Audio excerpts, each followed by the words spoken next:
Parents, this video is for you. It is imperative that we pay attention to what is going on in our schools. I got a permission slip recently from my daughter's school, and we live in a fairly conservative area next to Akron, Ohio. The permission slip was for her to attend health class. Mind you, she is in 5th grade. It had the syllabus on there and a link to show you what material she will be learning.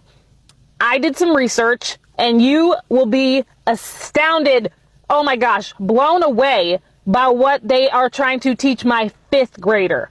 Watch this video. It is absolutely disgusting. Yes, come on, yes, oh yes. Aha! What are you doing there? You've had an apple one day. You'll go blind. I'm coming! How many times is too many to masturbate in one day? Hashtag Ask-A-Maze! There's no limit on the number of times a person can masturbate each day.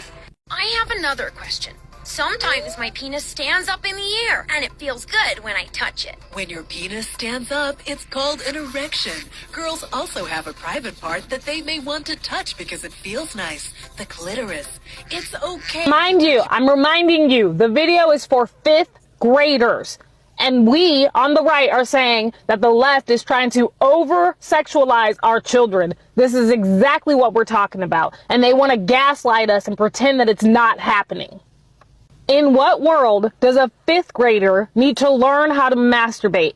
Now, this is just the beginning. They start in 5th grade and they work their way up. Here are just some of the videos that are on this Amaze website. I encourage you to go check them out yourself.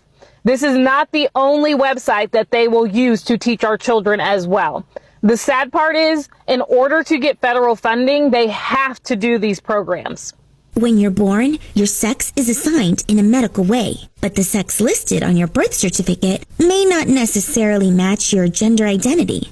Gender identity is a person's inner experience of who they are in terms of gender, their deep personal sense of being male, female, a blend of both, or neither. And while many people have a gender identity that's the same as their assigned birth sex of female or male, that's not always the case, because gender exists on a spectrum. Like transgender, which means a person whose gender identity is not consistent with their assigned birth sex.